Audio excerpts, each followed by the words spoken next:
Welcome to the deep dive. Great to be here. Today we're diving into, well, a truly profound topic. The paths to liberation and self-realization within Advaita Vedanta. hmm It's really about understanding who you are beyond, your everyday identity. Exactly. And our sources today are quite rich. We've got a deep dive into the traditional qualifications from a Reddit post, another piece called What is Sadhana Chatustaya? Insights from the Ramana Yoga Sutras, the Nisargadatta Sadhana. Right, and perspectives from the Satsang Foundation, the New Indian Express, and Episteme as well. Quite a mix. A good spread, yeah. So our mission, to kind of unpack the foundational requirements for this spiritual path, look at the, well, surprisingly direct practices from modern masters like Ramana Maharshi and Nisargadatta Maharaj. And really distill what it all means for realizing that ultimate freedom. Yeah, we want to give you the key nuggets from this material, make it accessible, maybe spark some aha moments along the way. Sounds like a plan. Okay, let's get into it then.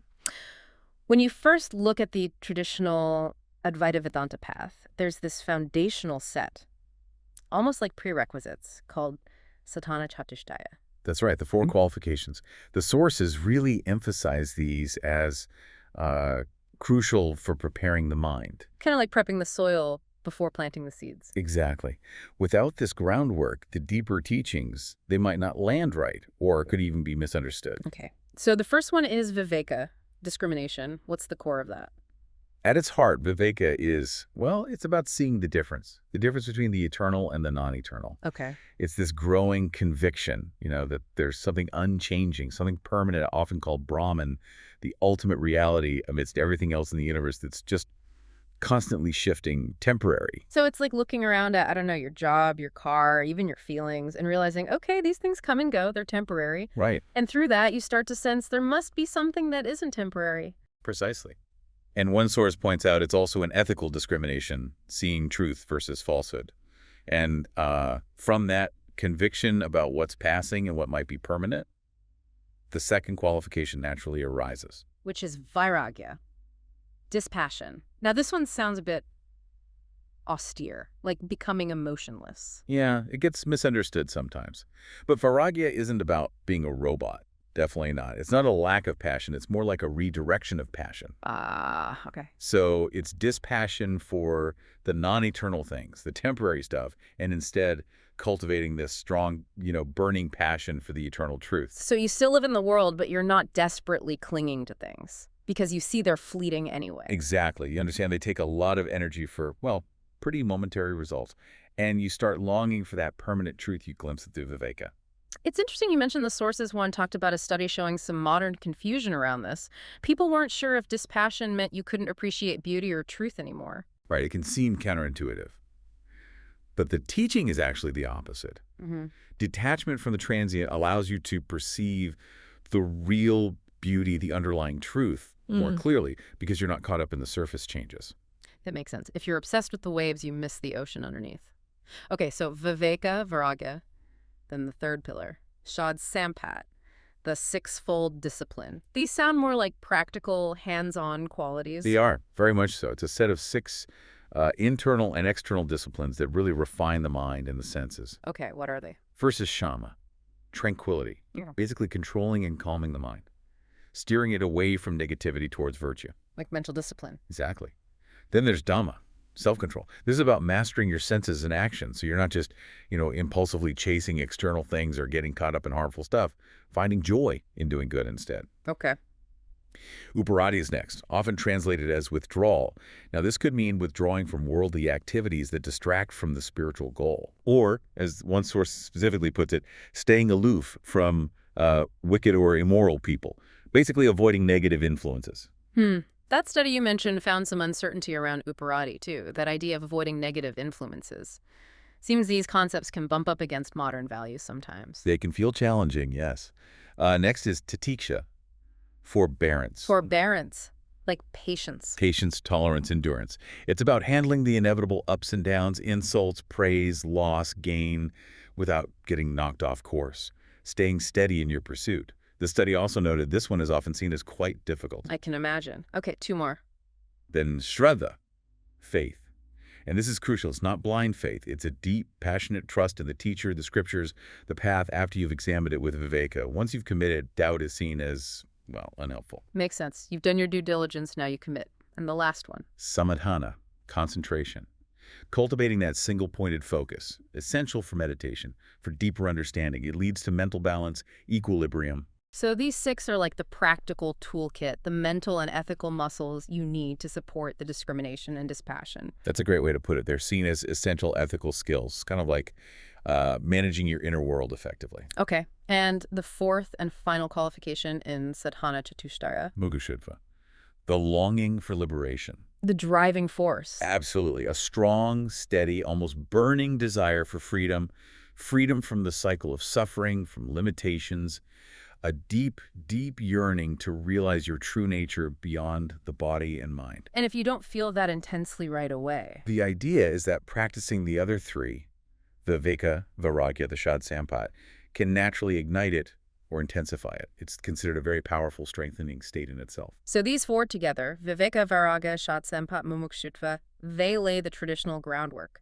But let's talk about the destination. What is this liberation they prepare you for? What does it actually mean? The sources use words like moksha, nirvana, kaivalya. Kaivalya is interesting, from kevalam, meaning only.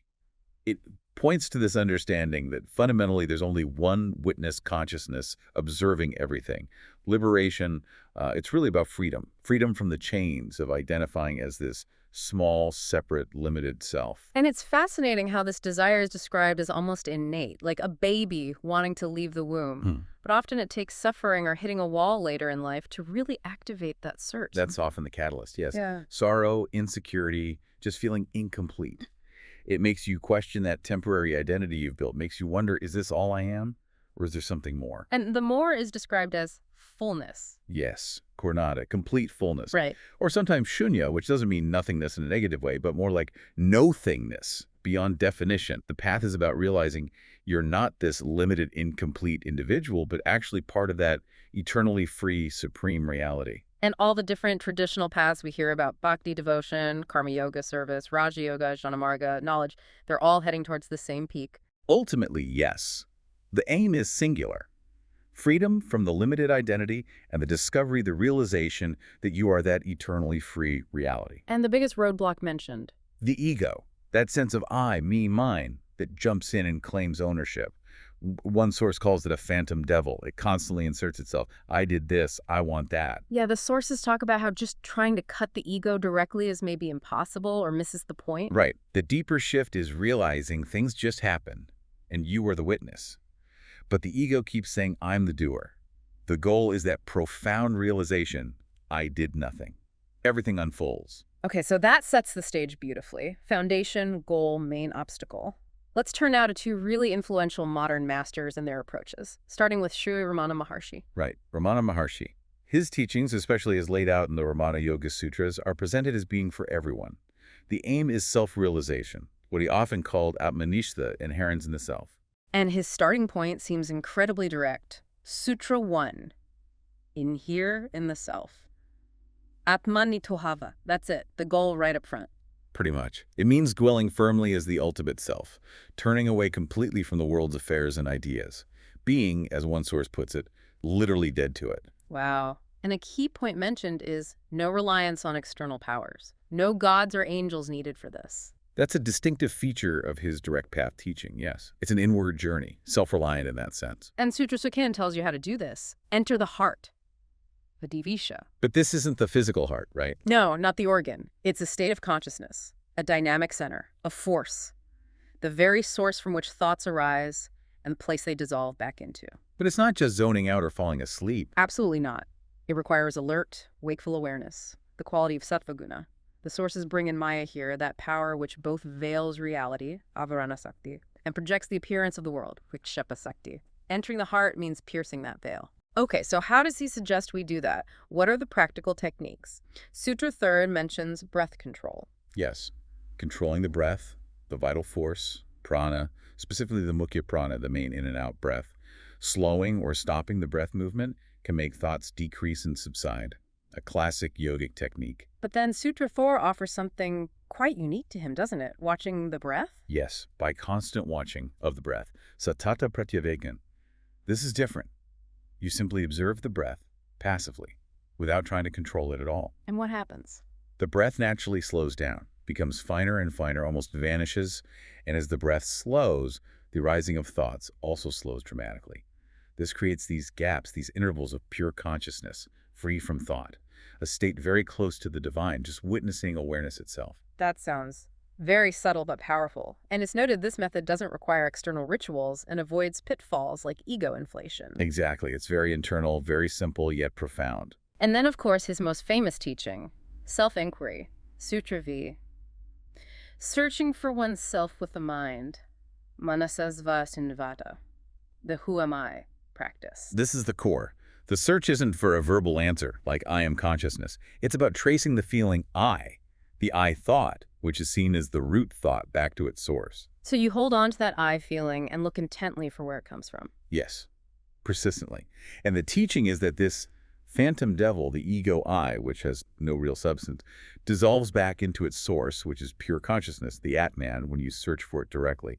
And seeking the source of any thought ultimately leads back there, too. He called this the Sarala Marga, the straight path, and it's different from just trying to push thoughts away. Very different. You don't dismiss the thought, you use it. You hold on to the I thought and dive into its origin, like tracing invaders back to their hidden fort. Okay. Sutra Dasaz offers another approach by dipping in. Majatava. What does that involve? This uses names or forms of divinity, a deity, a mantra, a sacred image as aids. It brings in traditional paths like bhakti, devotion, karma, worship, jnana, understanding the significance, raja yoga, fixed attention. So you focus intently on your chosen form or name. Yes, intensely, negating all other thoughts except that one. And you use that focused devotion or attention as a springboard to dip in, to slip beyond the form into the formless self. Essentially, all religious practices can be seen as ways of dipping in. And the culmination of all this effort, Sutra 7 talks about the direct experience of the Atman. Yes, the fruition is not mediated, not learned about. It's immediate, direct knowing. The I experience, but it's the universal I, not the ego I. And how is this Atman described? As pure, without attributes, nirguna, completely full purna, and dense with bliss on Antigana. It's simply as sat, existence itself, the unchanging reality behind all the changing appearances. But even after reaching such a state, close to the Frid, the heart center, there's still a final veil, Maya's Avarana Sakti. The sources point this out, yes. And here's a fascinating, humbling point. They state that no amount of individual effort can remove this final, subtle veil. Really? So what does? Only divine grace. The Kathopanishad is quoted, "To him whom it chooses, it reveals itself." There's an element of surrender, of grace involved in that final unveiling. Wow, that adds a whole other dimension. Okay, let's shift now to Sri Nisargadatta Maharaj. His path also seems incredibly direct, but with a different emphasis focusing on the feeling I am. Yes, Nisargadatta's approach is laser-focused on this fundamental sense of being, the feeling I am. He points out that this pure sense arises spontaneously in childhood, usually around age 3, before we start layering on identities. I am a body, I am John, I am happy, sad. And that pure feeling is still here, just buried. Exactly. It's present right now, underneath all the concepts and conditioning. His core practice, his sadhana, is simply to abide in that sense. Hold on to the feeling I am tenaciously. Feel it. Focus on it. Refuse all other thoughts that try to attach to it. Merge into it until the mind and the feeling become one. He says this practice itself brings peace, joy, deep love. It's about mentally separating the pure I am from all its additions, body, roles, memories, experiences. So stripping away everything that comes after I am. Precisely. He emphasizes that all our knowledge is ultimately about this I am. False ideas about it lead to bondage. Right knowledge leads to freedom. Focusing intently on I am dissolves the limited I am so-and-so. And where does that lead? First, perhaps, to the realization I am the witness only. Then, even that sense of being a witness can dissolve into I am all. And finally, the all merges into the one. For Maharaj, holding on to I am is the way in, the door that lets you out of the prison of identity. He calls it your true religion. But then he takes a really radical step further, doesn't he? He says you have to go beyond the I am. Yes, this is absolutely key to his teaching and quite startling. He says that this knowledge I am, this sense of beingness, while it's the crucial starting point and the doorway, is itself ultimately part of the illusion, part of Maya. The I am itself is illusion. It's the last outpost of illusion, yes. Hmm. It appeared spontaneously, wasn't always here. Therefore, your true nature, the absolute reality, must be prior to it and beyond it. Whoa. Okay, so how does that work in practice? First, stabilize in I am. Exactly. Get firmly grounded in that pure sense of being without words, just the feeling of existence. Yeah. Stabilize there. Yeah. Then, from that stable place, the realization dawns. You, the absolute, transcend even this beingness. You realize you are not even the consciousness that says I am. So the I am is like a platform you stand on to lip into Into the absolute. Parabrahman. The state that existed before the knowledge I am ever appeared. It's beyond knowing and not knowing. When that consciousness, that sense of I am, which feels like space or presence, finally dissolves or disappears, that is the eternal state. No qualities, no guna, no form, no beingness. It's like the I am is a temporary state, like a dream. He uses that analogy often. It's temporary. Your original state, before you acquired this body and this sense of I am, that is the real eternal state. You don't become Parabrahman. It simply is. When you revert properly, the consciousness I am just disappears. He distinguishes between Brahman and Parabrahman. Yes, he might equate the pure I am, the sense of beingness, with Brahman, a highest, purest attribute. But Parabrahman is beyond even that. It's when even that subtle sense of existence is gone. The I am creates the world you experience, but you, the reality, are prior to it, behind it, beyond it. Even the feeling I am Parabrahman, he says, will eventually leave. So the I am is just an instrument, a tool. Merely an instrument, yes. And complete liberation, in his view, means being totally free from the concept that I am. Because, he suggests, our whole sense of being a separate individual, our fall into limitation and neediness, began when that sense I am first appeared. In the absolute, prior to I am, there are no needs. How does one get there? He mentions worshiping the I am. Yes, worshiping the knowledge I am within yourself, giving it your full attention, valuing it above all else. This is the way to get stabilized in it. That stabilization first reveals that everything is Brahman, non-dual reality. And then by abiding steadfastly in that Brahman state, you eventually transcend even that to the Parabrahman level, your true original nature. Okay, let's try to weave these threads together now. We started with the traditional groundwork, the Sadhana Chatustaya, discrimination, dispassion, the 6 disciplines, and that intense longing, preparing the inner soil. Right, setting the stage, purifying the mind and heart. Then we looked at the goal liberation, this freedom from feeling like a small, limited self and realizing your true, eternal nature, whether called Kaivalya, Atmanishta, Parabrahman.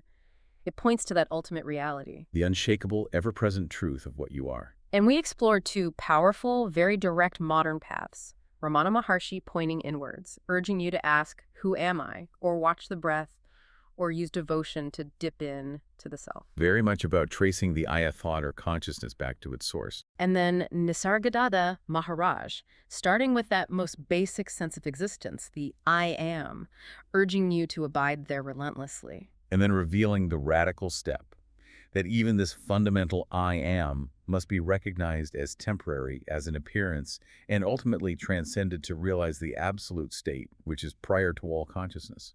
So both Ramana and Nisargadatta, though maybe using slightly different language or focus points, are fundamentally pointing inwards, aren't they? Absolutely. The search isn't out there. It's not about finding a specific place or relying on an external power in a way we usually think. It's about looking within deeply, moving beyond the appearance of the body, the mind, the world of names and forms. To the reality that exists before all that, the reality that transcends even the feeling I am. Exactly. That's the core message cutting through. We've certainly taken a significant deep dive today. We've explored these foundational qualifications, the ultimate goal, and these potent direct paths from Ramana and Nisargadatta, all drawn from these rich sources. From the ethical groundwork of Sadhana Chatustaya to Ramana's sharp self-enquiry and Nisargadatta's unwavering focus on the I am and what lies beyond, they offer compelling maps towards freedom. Freedom from our perceived limitations, from the box we feel we're in. Mm-hmm. So maybe a final thought to leave you with, something to chew on from all of this. Consider this. If, as Nisargadatta so powerfully suggests, the very feeling I am, which feels absolutely fundamental, like the bedrock of your existence, is actually described as temporary, even as an illusion that appears and disappears. Something that dissolves when its source is found or when it's transcended. What does that truly imply about the nature of the you you've always assumed yourself to be? What remains when even that most basic sense of beingness is seen through or falls away?